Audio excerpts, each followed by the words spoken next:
On the technical side, Michael McGlone at Bloomberg says that 35 was resistance and now it's support. And he thinks the ceiling has shifted as well, putting India at the center of silver's path back towards the 2011 peak of $50, which is on his radar now. Welcome to the Morning Markets and Metals with Vince Lancy, where each morning Vince brings you the financial and precious metals news to get you ready for your day. And now, here's Vince. Good morning, everyone. I'm Vince Lancy, and this is the Goldfix Market Rundown. Today, we'll be talking about the story in the top left-hand side of your screen, special silver comments, which is a combination of Indian demand returning on the world stage and some interesting technical observations by Michael McGlone at Bloomberg Intelligence. And you can see the rest of the board there. And we'll leave that up for now. 10-year yields are 4.13, up 2.5. The dollar is 97.69, up 33. The S&P 500 is 66.43 and change, up 5. VIX is 15.46, down 23. Gold is 36.49, up 6, well off its highs. I think it was up like 15 to 20. Silver 42.07, up 27, also off its highs, but silver was outperforming handily, continues to. Copper dead in the water. That's where it was when silver and gold were on their highs, 453. WTI 63.32, down 44. Natural gas 290, down 1.5. Bitcoin down 655 at 116 spot 431. Ethereum 45.17. Hovered right below all-time highs. Maybe it made them last night. I'm not sure. Platinum, palladium mixed, mildly mixed. Gold, silver below 87 now. Grains all up relatively uniformly, so a little bit of a bid there. Nothing special. Saturday morning, 8:04 a.m., gold to average $4,000. Silver, $45 in 2026, according to the renewed Deutsche Bank analyst. They're back on the scene. Okay. Oh yeah, where were we? Here we go. All right. We just sent out a post. It's a combination of two things. One of them, we think it's with a mini pod. We think it was good to put them together. One was fundamental, and the other was technical. But India's silver story is turning heads again on the world stage, turning heads again, not heads, whatever.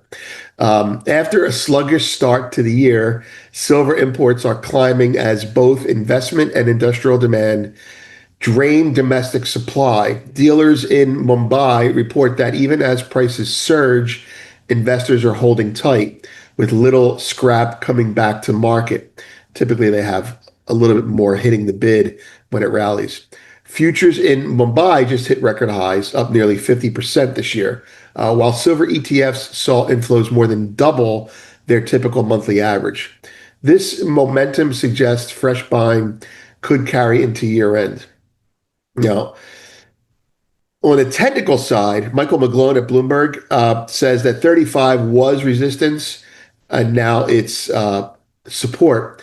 And he thinks the ceiling has shifted as well, putting India at the center of silver's path back towards the 2011 peak of $50, which is on his radar now.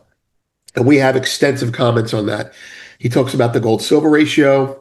We talk about the gold silver ratio. He talks about the relationship with gold as leading versus lagging. We talk about that as well. And then the Indian demand, we give it some context as well in the mini pod. But we think it's must read, especially in the context when you look at everything that's going on. SLV is getting, we also make comments on SLV is getting hard to borrow, with a hat tip to Bob Coleman there. And those of you that subscribe to the premium stuff know that we favor silver right now, this time of year, over gold.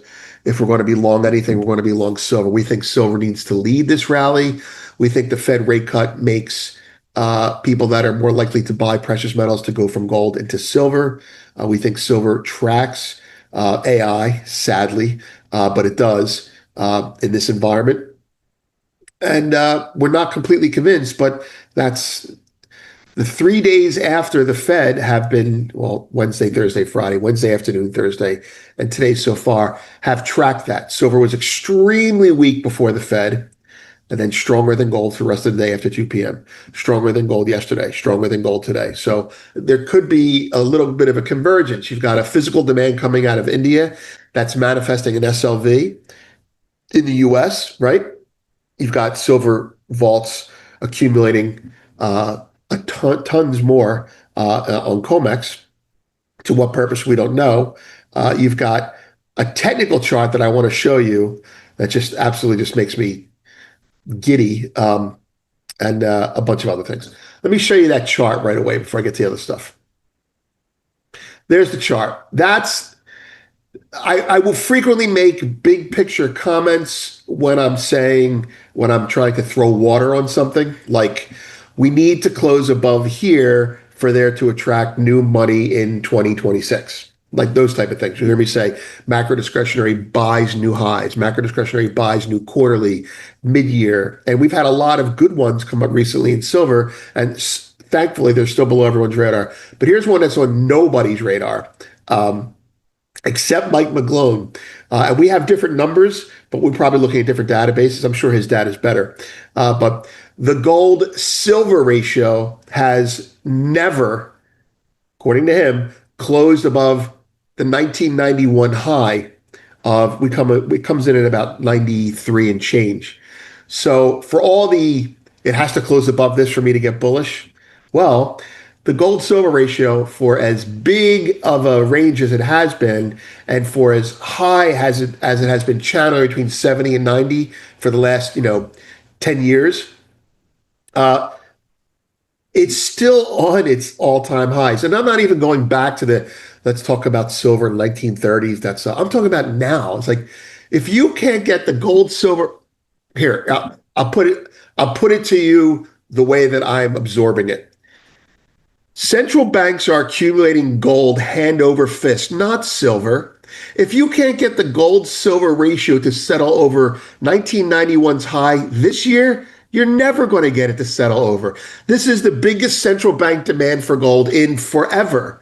And the gold silver ratio is 91, below 91. What's going on here? I'm saying if it's only a gold rally, then the gold silver ratio should be above 91. Yeah, it spiked it a couple times. Pretty scary, but the end of the year, we don't settle above 91. We won't settle above 91. Anyway, I really like this. I'm thankful that he pointed it out, because I like to look at these big picture biases. And it also, of course, lines up with my own story, where I think the gold silver ratio, as long as it's below 90, you'll hear me refer to it a lot recently. As long as it's below 90, I'm comfortably long silver over gold. That's it. That's my story. If you can't get gold silver to settle over 91 on a year when everyone and their mother and their mother's uncle's cousin is buying gold, then you're never going to get it to settle over 91. Anyway, where was I? Related posts yesterday, Goldfix PM with a recap. I actually touched on gold silver a little bit in there. Exclusive, that's our opinion. Schwebe's scandal explains LBMA failure. It's all the same thing. It's rehypothecation at the physical level collapsing. Founders early look, that's the Deutsche Bank analysis. Bloomberg's Asian central bank demand may be topping out. We agree with that.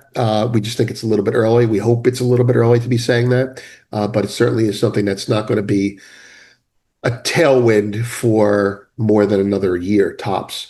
And then the market rundown yesterday, and then Michael Every's post there. And then Hong Kong moves to eliminate dollar use to public square. That's been picked up by Zero Hedge. Thank you very much. And thank you very much to Zero Hedge for various insights that we pull from reports. Okay, so next, coming soon. Gold now versus 1979. That's why it's not a spike high. That's why we're not approaching the high of 1980, I hope. Bloomberg, we already did that. Deutsche Bank, that's coming on Saturday. India's silver imports poised to accelerate. That's today. And China to loosen import restrictions on gold. That's just a news item. We'll throw it out there. And then we'll do the HeartNet walkthrough, and we'll have a Sunday founders discussion. Other than that, I'm going to do some light writing this weekend. Moving on. Data on deck. San Francisco Fed President Mary Daly gives a speech, sadly. Charts and final market check. Before I do that, just do a plug. There's the Saturday story. Gold to average 4,000, silver to 45, average 45 in 2026. And I have down here touched 4,300. I think I'm wrong. I think it's touched 4,450. So basically, it's going to go as high as 4,500 according to DB, with an average of 4,300. We'll see. Can't believe bullion banks are our friends now. But there you have it. The enemy of my enemy. Okay, let's go to the chart. Get a little bit more reasonable here. How about 1 day?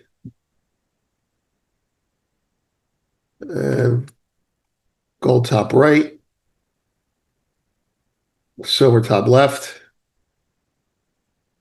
Dollar. And bonds there. All right, so I said yesterday in the recap, you should listen to the read the recap. Bonds have been weak post the Fed easing, and that's okay to happen, especially since we've had bonds rally for such a reasonably pronounced amount of time. Here, put it up over here. Right, this is bonds have been doing this in anticipation of the rate cut, and then the rate cut comes, and then the yields climb a little bit. You'd expect that, right? Let's look at the dollar. The dollar has been dropping in anticipation of the rate cut, and it rallies afterwards. All these last 3 days, dollar up, bonds up, bond yields up, I should say. That's normal, but I don't want it to go on too much longer, because if it does, then either, and I don't know, either the market is saying the Fed shouldn't be cutting another 75 basis points going forward, or we're in a recession. Like, it could be both. Who knows? Stagflation is the word I guess you got to look at. But the sum total, the reason the dollar and bonds are important is because, well, if the dollar rallies, that's bearish gold, right? And it's going to throw water on the U.S. impulse to buy. So U.S. people will buy if the dollar's stronger, yada, yada, yada. But as long as stocks are going up, they're kind of ignoring the stronger dollar. Again, we have to see what's going on. I think if you want to just back out all this stuff, I'm thinking, look, if you think the Fed we need a bigger bubble, which means we need to tolerate higher inflation, which means bond yields need to go higher. I don't know why the dollar is stronger, but that's probably because bond yields are climbing a little bit. And that means stocks go up and precious metals go up. So the whole market has an eye on the recession, but is hedging future inflation. That's my story. Well, thank you, Vincent. And thank you to everyone who has been watching at home all week. Sure do appreciate you being a part of this community that we have here. And great to have our leader, Vince, giving us the gold and silver every morning, especially during what are certainly some chaotic times in the world. Although fortunately, at least in terms of the monetary changes that seems like we're not waiting for one day anymore, but we're in the midst of now.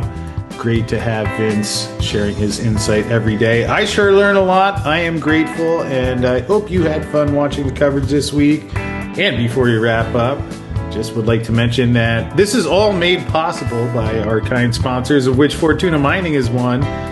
Been a great year for Fortuna, as their stock price has soared past where it was when it got shorted following their last earnings, and at new highs of the year. Of course, I understand, especially in the mining world and in the stock world, investors always want to know what is coming next. And that's one of the really nice features of their Seguela mine they built, where I did actually take a trip there a couple of years ago, and you've heard Jorge talk about it. If you've heard any of those quarterly calls he does, where they have more targets in their pipeline there that will keep them busy for long enough. They also have a construction decision coming up on Diamba Sud, and they have invested $19 million into a generative exploration program across Cote d'Ivoire, Mexico, and Argentina. And one of the things that Fortuna mentioned in their last earnings was that they do have over $500 million in their liquidity position right now, which really gives them the opportunity to be selective about good opportunities, as well as what they are developing on their own. And for a brief recap of what they are doing with that $19 million exploration program, well, just click on the video that's coming your way now.